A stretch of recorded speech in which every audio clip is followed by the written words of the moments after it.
Hello everyone, good morning সবাইকে। Welcome to my YouTube channel. তো আজকে আমি রান্না করতে চলেছি চিকেন দম বিরিয়ানি। তো রান্নাটা কীভাবে করছি সবটা তোমাদের সাথে শেয়ার করব। তো ব্লগটা স্কিপ করো না, কন্টিনিউ দেখতে থাকো। তো আমি রান্নাটা শুরু করে দিই।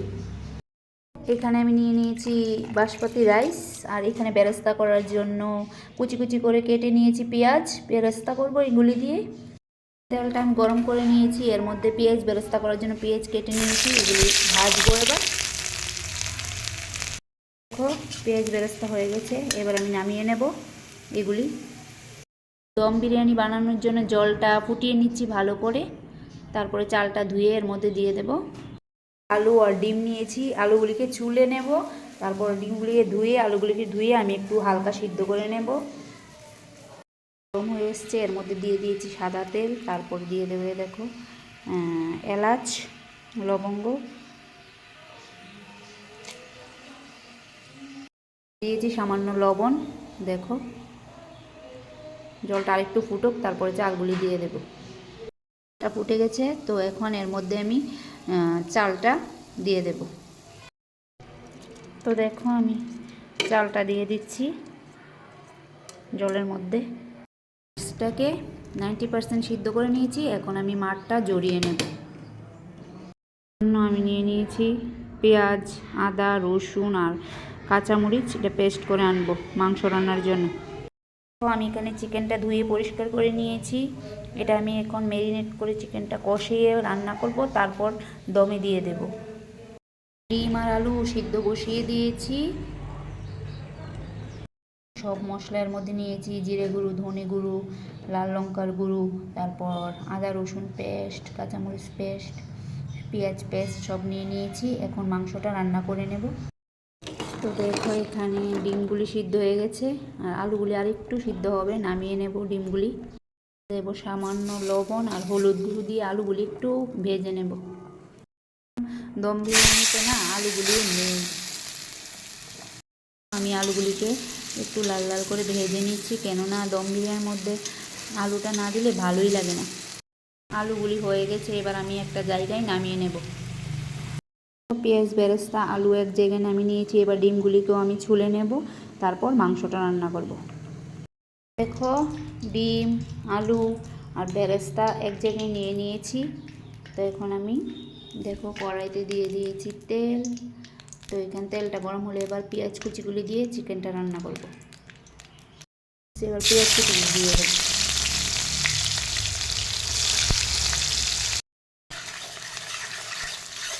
দেখো পেঁয়াজগুলো আমি লাল লাল করে ভেজে নিচ্ছি, তারপর এর মধ্যে আমি মশলাটা অ্যাড করব। দেখো আমি মশলাটা অ্যাড করে নিচ্ছি।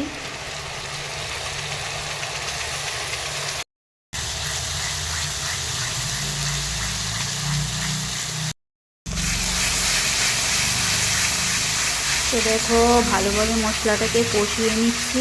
মশলাটা যত একটু কষানো হবে মাংসটা খেতে ততটাই স্বাদ হবে। আর আমি কিন্তু তোমাদেরকে স্টেপ বাই স্টেপ দেখিয়ে দিচ্ছি কীভাবে দম বিরিয়ানিটা আমি করি, আর তোমরা কীভাবে করো সেটাও আমাকে কমেন্টে করে জানিও। তো দেখো মশলাটা কষে গেছে, এবার আমি চিকেনগুলো এর মধ্যে দিয়ে দিচ্ছি অল্প অল্প করে।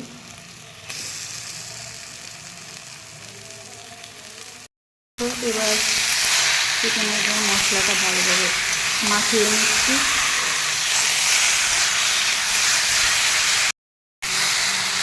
তো দেখো মশলাটা ভালোভাবে মাংসের মধ্যে মিশিয়ে নিয়েছি, এবার আমি মাংসটা কষতে দেবো।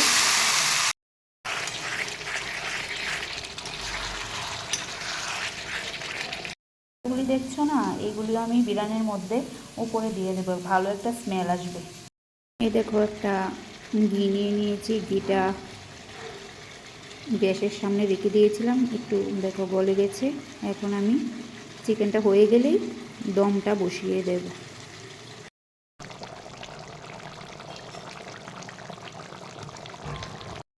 তো দেখো ফাইনালি চিকেনটাও হয়ে গেছে, এবার আমি বিরিয়ানিটা রেডি করে নিই।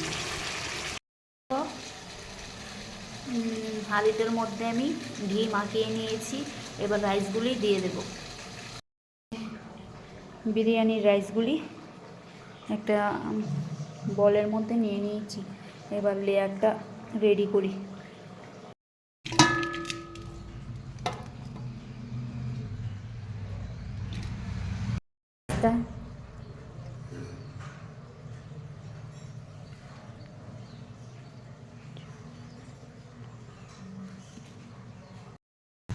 দিয়ে দিয়েছি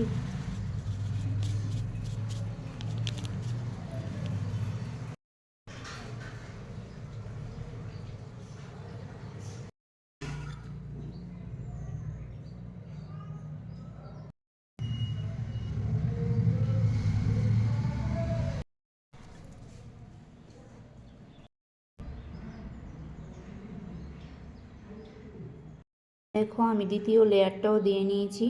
এবার আরেকটা লেয়ার দেব। একটু ঘিও দিয়ে দিচ্ছি এর মধ্যে আমি।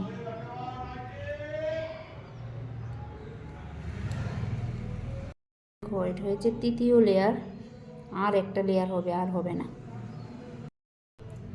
লাস্ট লেয়ার, তারপর দিয়ে দিচ্ছি ঘি। দেখো লাস্ট লেয়ারটা হয়ে গেল। এবার আমরা এটাকে ঢাকা চাপা দিয়ে দমে বসিয়ে দেব। এই দেখো এটা দমে বসিয়ে দিয়েছি, হচ্ছে। ততক্ষণে আমি ঘরের বাসনপত্র সব ধুয়ে পরিষ্কার করে নিই। তো দেখো ফাইনালি আমার দম বিরিয়ানি হয়ে গেছে। এবার নামিয়ে নেব। তো দেখো স্নান টান সেরে এসে পড়েছি। এসে এখন মুখে ক্রিম টিম মাখিয়ে নিচ্ছি। তারপর সিঁদুর টিঁদুর দিয়ে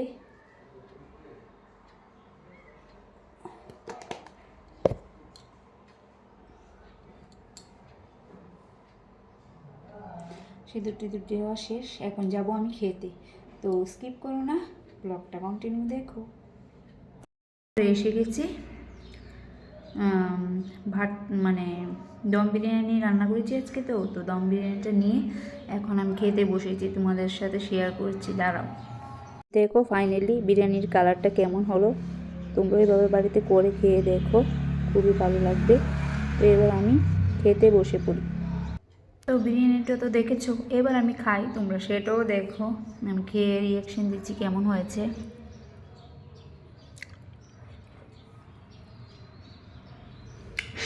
খেতে না খুবই টেস্ট হয়েছে, কিন্তু আমি কম মশলার মধ্যেই বানিয়েছি। সব মশলা আমার কাছে নেই, যা ছিল তা দিয়েই বানিয়েছি। তোমরা স্টেপ বাই স্টেপ দেখে নিও। তো ব্লগটা ভালো লাগলে লাইক শেয়ার কমেন্ট করে দিও। আমার পাশে থেকো, আমাকে সাপোর্ট করো। তো সবাইকে টাটা।